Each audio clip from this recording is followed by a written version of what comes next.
malaikat bukan, ifrit bukan, tapi bisa mundur-mandir keluar masuk ke surga. Nah ini, apakah ini tidak menyesatkan? Superman juga bukan, malampir bukan. Ini kalau tidak dijelaskan kan kasihan anak-anak santri. Mondok lama, kalau tidak berusaha menghabib neraka. Waduh ya percuma kalau mondok. Nah, yang kedua, saya mohon ini langsung aja dilaporkan ke pihak yang berwajib. Kalau hanya debat usir di dunia maya tidak ada laporan, pihak yang berwajib tidak mau menindaklanjuti. Kan sudah ditindaklanjuti itu kalau sudah ada laporan gitu ya. Apalagi sudah legal, pasukannya PWI juga banyak, sudah kompak. Mohon cepat dilaporkan pada pihak yang berwajib. Sekian, terima kasih. Wassalamualaikum warahmatullahi wabarakatuh.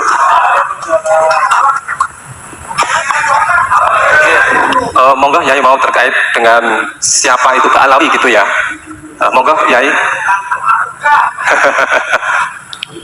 Siapa Balawi ya? Orang yang terverifikasi sebagai orang mulai abad ke-9 Hijriah. Itu sudah banyak kitabnya itu. Mulai abad 9 mereka menulis kitab, bukan hanya menulis kitab tentang tasawuf yang ajaran-ajaran mereka yang seperti sekarang ini, yang sering dibicarakan oleh penceramah-penceramah mereka, itu sudah ada di abad 9. Dalam kitab Al-Burqa Al-Musyiqah tentang mimpi-mimpi, doktrin-doktrin untuk mengambil otoritas Hadramaut, itu juga dengan apa yang mereka lakukan hari ini. Kemudian di abad 9 juga mereka membangun makam-makam yang diatribusikan sebagai leluhurnya itu, yang orang yang nggak ada itu. Bikin makamnya Ahmad bin Isa, bikin makamnya Ubaid, bikin makamnya Alwi, bikin makamnya Muhammad, bikin makamnya Alwi II, bikin makamnya Ali bin Qasam, bikin makamnya Sohib Mirbat. Itu di abad 9 semua. Tidak ada itu di Mirbat. Misalnya 653 Hijriah itu orang dimakamkan ada di Difar, di Mirbat. Itu tidak ada di dalam kitab. Kitab yang menjelaskan tentang orang-orang yang ada di Difar itu sudah ada. Al-Kamil fi Tarikh, Ibnu Athir sudah mencatat.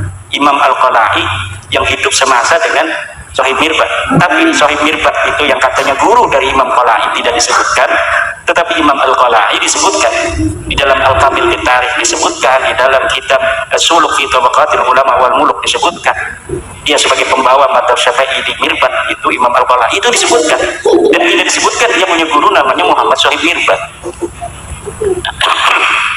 Jadi apa-apa yang sudah tulis dalam mereka, dalam kitab-kitab mereka, maksudnya itu tidak terverifikasi di dalam kitab-kitab sejarah yang ada di masa tokoh-tokoh yang mereka tulis sekarang ini.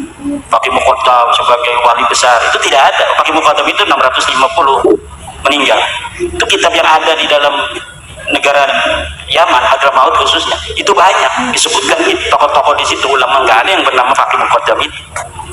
Kalau Syekh Abdul Qadir Jailani, makanya kenapa dari dulu orang Jawa itu ajaran-ajaran thariqah Syekh Abdul Qadir Jailani begitu itu dapat diterima dan mengakar, karena memang sosoknya jelas. Beliau wafat itu sama dengan beda 5 tahun dengan Muhammad Sohib Mirbat, 661 beliau wafat. Itu kitab yang sama yang dicatat oleh orang dengan orang yang hidup bareng dengan Abdul Qadir Jailani, itu sudah ada. Ibnul Jauzi dalam kitab Al-Muntazam sudah mencatat Syekh Abdul Qadir Jailani ulama besar ada di Baghdad. Walaupun Ibnul Jauzi wafat sampai tahun 690-an, tapi dia bersama Syekh Abdul Qadir Jailani puluhan tahun, karena Syekh Abdul Qadir Jailani umurnya sampai 90 tahun lebih.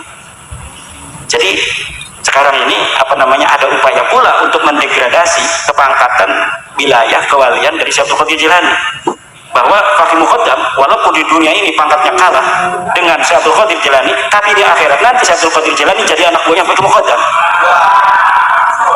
Nah ini yang mereka katakan, coba masih lihat itu di video-video, masih bisa untuk kita lihat. Nah ini apa maksudnya yang begini-begini? Wali-wali udah sih yang maunya Sadiliyah, agungkan Sadiliyah tanpa untuk merendahkan Qadiriyah, tanpa merendahkan Syafi'iyah. Dari dulu ulama Jawa begitu. nggak ada merasa ini lebih tinggi tarekatnya, kita tarekatnya Naqsabandiyah Khalidiyah lebih hebat daripada Naqsabandiyah biasa misalnya. Nggak ada yang begitu. Masing-masing aja ma'rifat billah, menuju Allah dengan cara masing-masing, dengan saling harga menghargai, hormat menghormati. Tetapi sekarang muncul dalam otoritas hegemoni tasawuf Syaikhul Qadir Jilani yang disebut dengan Sultanul Auliya Al-Ashhab, Al-Bazul Ashhab, Raja Wali Hitam, rajanya para wali, itu kemudian didegradasi oleh dia bahwa nanti di akhirat pangkatnya kalah karena pakai muqaddam wali master di dunia. Kalau pakai muqaddam wali master di dunia, lu tahu dari mana? Nah, wali master itu nanti sampai akhirat, bos. Ini wali mastur nih. Nih, wali mastur itu bukan orang bisa hari ini mengatakan dia wali mastur. Kalau ada orang mengatakan dia wali mastur, berarti dia tidak mastur. Mastur ini begini nih. Kita di dunia ini punya tukang kebun. Kelihatannya hina-dina, sholat aja kagak pernah kelihatan. Jangan melulu kamu itu orangnya. Pas nanti kita sama-sama ada di akhirat, ternyata dia begitu dimuliakan oleh Allah. Itu namanya wali mastur.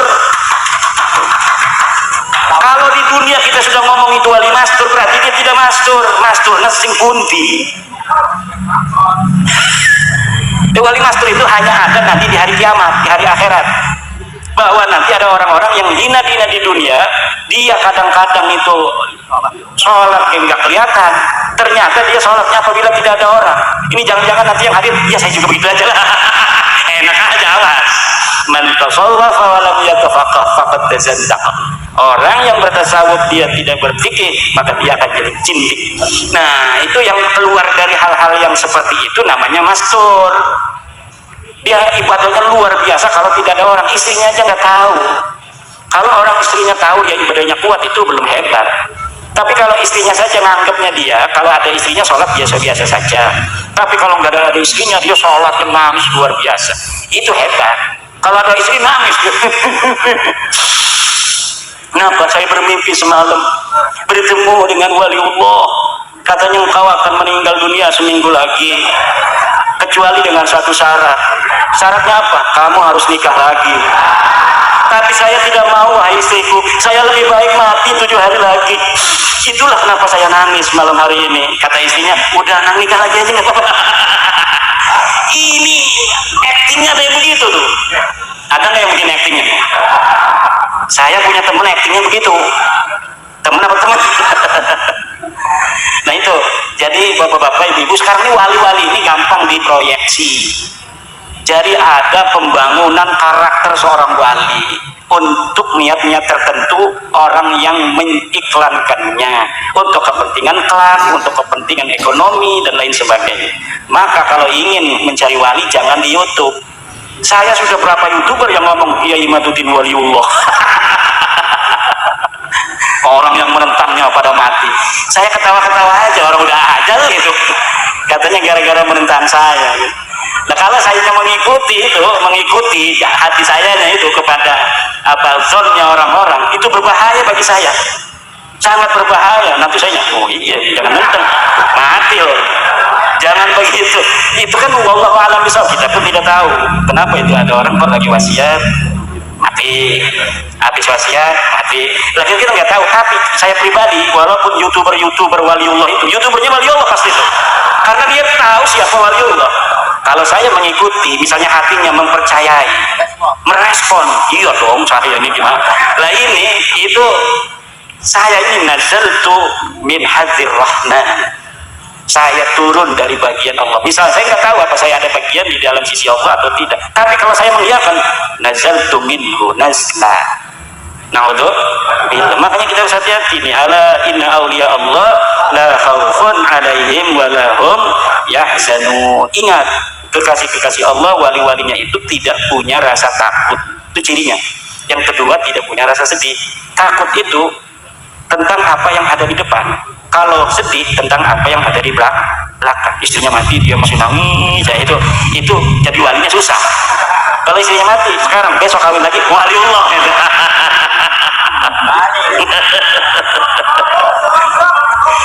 Ini apa ya, udah tua juga begini-begini. Warahmatullahi wabarakatuh. Pokoknya dereng Kang Ajeng, apun punten memiliki perwakilan dari PWI Madiun yang saat ini lagi viral. Nembe dilaporkan tentang Polres Madiun. Karena ada satu desa, ada makom dibuat tahun 2003. Kemarin kita juga pelaku sejarah juga yang melaksanakan eksekusi itu kita datangi, sebelumnya sudah ada pemberitahuan sama kepala desanya, sudah ada tebusan, dan kepala desa juga tidak tahu makom itu makomnya siapa, tahu hanya yang penting dibangun itu berdasarkan mimpi. Nah, kemarin kita sudah komunikasi tatap muka kepada pemilik tanah Bapak Gio bahwa itu yang membangun Pak Lubi, itu aja. Nah, dari Kalimantan, dan makomnya itu sudah melenceng dari sejarah. Makomnya itu panjangnya 7 meter menghadap ke barat.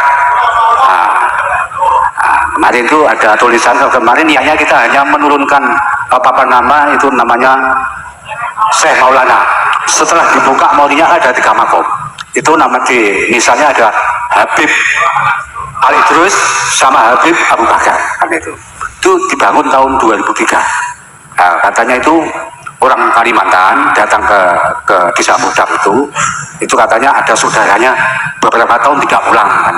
Tapi menurut mimpi rongsennya katanya di kaki Gunung Wilis, kan itu. Akhirnya dibangunlah di situ, kan itu. Ini yang pertama.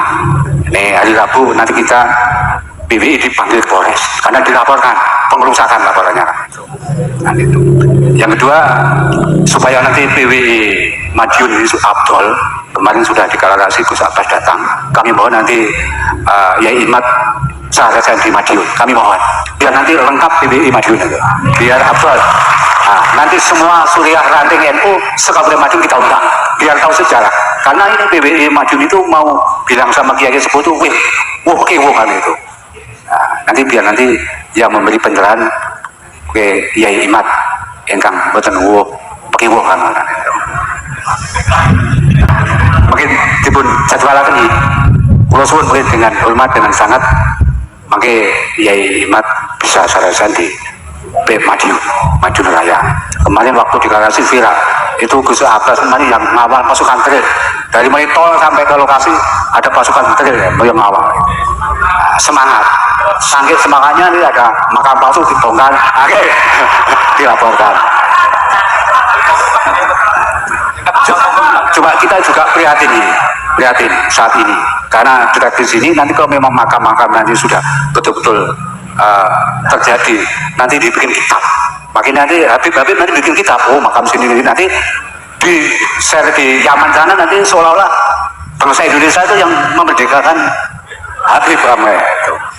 Deteksi kita PWI Madiun seperti itu. Maka dari itu kami mohon semangat doanya, mudah-mudahan perjuangan PWI Madiun itu betul-betul nanti bisa membantu negara untuk menyiapkan bangsa Indonesia. Ini kami satu bis ini pada hari ini saya pakai kaos PWI karena saya pakai baju itu tergantung waktu dan dibutuhkan. Saya juga anggota Banser, saya juga kepala desa dari mulai 2009, 3 periode ini. Saya juga anggota kepolisian. Saya 83 sudah jadi anggota polisi. 2009 saya dibutuhkan masyarakat untuk jadi babunya masyarakat. Saya jadi kepala desa sudah 3 periode ini. Makanya badannya kurus memikirkan rakyat ini, memikirkan umat. Itu ya dari kami. Nama saya Kusno, Kusno. Dan kita juga prihatin, ini Imam Unyil itu melapor ke Jokowi. Kayak ini tuh kita prihatin karena Pak Presiden Jokowi itu betul-betul membantu masyarakat lewat undang-undang desa. Karena kita pelaku sejarah untuk menggugurkan undang-undang desa, kami dulu berjuang dari mulai tahun 2009, akhirnya disahkan 2014. Dengan adanya dana desa itu bisa untuk membiayai guru-guru TPA dan sebagainya, karena di dalam anggaran dana desa itu juga untuk kepentingan pembinaan untuk guru-guru TPA PAUD itu juga dari dana desa. Itu yang kita alami. Nah, ini kan dilaporkan. Itu aja. Sampun, terima kasih. Sementing nuwun waktu wekdal nanti untuk untuk Yai Imat nanti bisa sarasan di Kabupaten Madiun. Ini mau dengar. Setuju ya? Terima kasih. Assalamualaikum warahmatullahi wabarakatuh. Madiun itu memang PWI yang baru dilantik yang langsung action dan beraksi untuk masyarakat. luar biasa. Malam dilantik makam sama dia hilang semua itu, makam palsu. Dia tidak tahu kalau ada undang-undang tidak boleh menghancurkan batu nisan. Tapi nanti jawabnya gampang itu Pak Kades. Jawabnya kan undang-undang itu yang tidak boleh itu menghancurkan batu nisan asli. Kalau ini makamnya makam palsu Pak. Udah insya Allah Pak Hakim juga ngerti. Yo yang viral itu ya katanya Kiai Maduddin ya. Ya udah bebas katanya. Nanti begitu insya Allah. Saya sih berharapnya polisi kan sebelum dinaikkan kemana-mana ini harus cerdas. Oh yang begini ini polisi kan udah tahu juga. Oh banyak makam-makam palsu bahaya buat anak cucu saya kan begitu. Karena apa yang dilakukan PWI itu bukan hanya untuk PWI dan anak cucunya, tapi untuk seluruh bangsa Indonesia dan anak cucu bangsa Indonesia, termasuk anak cucu para polisi sendiri. Negara ini negara kita, tanah ini tanah kita, air ini air kita. Kita jaga sebagaimana leluhur kita mewariskan kepada kita hari ini dengan sejarahnya, dengan perjuangannya. Kita jaga sejarah mereka untuk kita wariskan kepada keturunan kita, bahwa leluhur kamu KRT Sumodiningrat untuk membela tanah ini berani mati melawan Inggris, bahwa dulu Sultan Agung untuk tanah Nusantara ini mengirim pasukan ke Jakarta mengusir Portugis. Itu yang akan kita wariskan, superioritas patriotik yang ada di dalam diri jiwa orang-orang tua kita, kita warisi hari ini dan kemudian kita wariskan kepada generasi-generasi kita di masa yang akan datang. Tapi menurut seorang ahli antropolog, kalau kita ingin menjajah sebuah bangsa, gak usah pakai senjata, rubah aja sejarah mereka, maka pada generasi yang kedua, bangsawan-bangsawan mereka, keturunan para pejuang akan menjadi kambing. Pada generasi yang ketiga, semuanya akan menjadi bebek. Kalau sekarang, mereka ini sekarang berubah, masih ada gaya-gaya para pendekar-pendekar yang tahu sejarah sesungguhnya. Mereka paling mencatat, mereka paling mempersiapkan.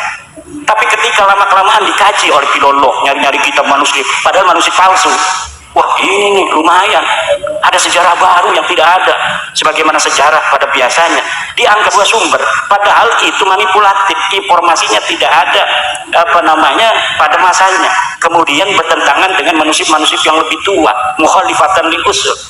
Ini hari ini saya lihat sejarawan-sejarawan kita juga, karena dia itu terpacu oleh waktu, ingin menyelesaikan sebuah buku. Kadang-kadang bukti-bukti sumber-sumber non primer itu dijadikan juga sebagai bahan oleh mereka untuk menulis historiografi, sehingga kemudian historiografi ini antara satu dan yang lainnya bertentangan. Ini menulis sendiri tentang sejarah Siti Jenner misalnya dengan versinya, ini menulis sendiri dengan versinya, tanpa mau duduk coba mana kita data yang paling primer, itu yang akan kemudian kita jadikan sebagai pegangan.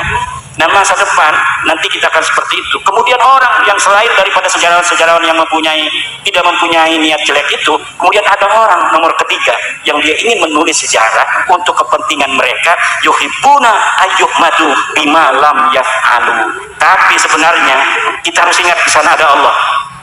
Fala tahsabannahum bimafazatin minal adab. Jangan kau kira mereka akan selamat dari siksa Allah. Yang merubah sejarah-sejarah bangsa itu, la tahsabannahum bimafazatin minal adab. Jangan kau kira mereka akan selamat dari siksa Allah Subhanahu. Alhamdulillahirrabbilalamin. Akhirnya kita sudah bersama-sama menyaksikan, menyimak dan juga mendengarkan sebuah video, sebuah tayangan yang sangat menarik sekali. Dan mungkin kita sudah tahu bahwasanya di media sosial saat ini, terutama di YouTube banyak sekali yang membahas tentang nasabah Alawi. Dan mungkin kita sudah tahu bahwasanya nasabah Alawi sampai saat ini, atau polemik nasab para habaib, polemik nasab habaib sampai saat ini masih belum ada titik terangnya, atau polemik tersebut sampai saat ini belum terselesaikan.